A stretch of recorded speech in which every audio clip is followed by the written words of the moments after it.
ukážem, ako ja som to robil, pretože čo si mi poslal ten link, kliknem na ňo, všetko skopírujem, čo si chcela, a potom keď sa vrátim späť do zoznamu, aj do takéhoto zoznamu, tak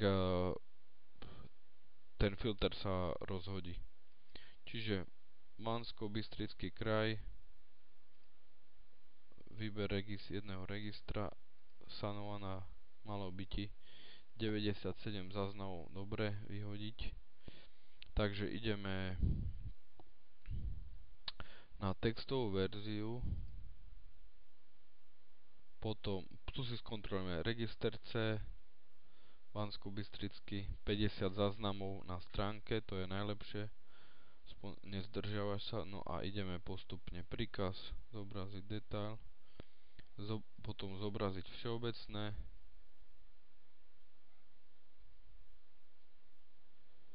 čiže dáme takto, hej, pravým kopírovať,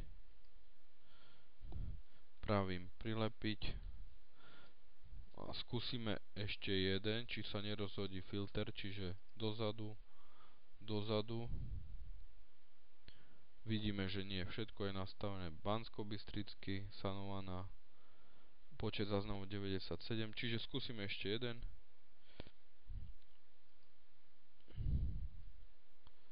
Dáme toto, tak, kopírovať, prilepiť. No a ešte ti ukážem jednu fintu, čo sa tu vždy stávalo mne.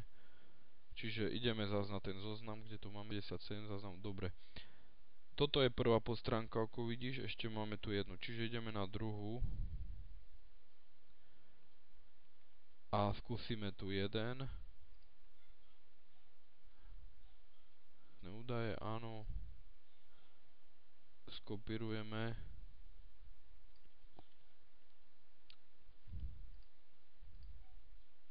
Vložíme.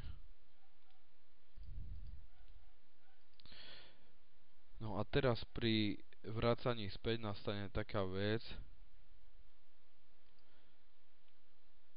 že ten zoznam hodí nás nie na druhú, kde sme boli, ale na prvú podstránku. Takže zasa musíme prepnúť na druhú a zase. A teraz už máme, a zase skopírovať. Teraz už ideme na tú druhú poradí, na tej druhej podstránke.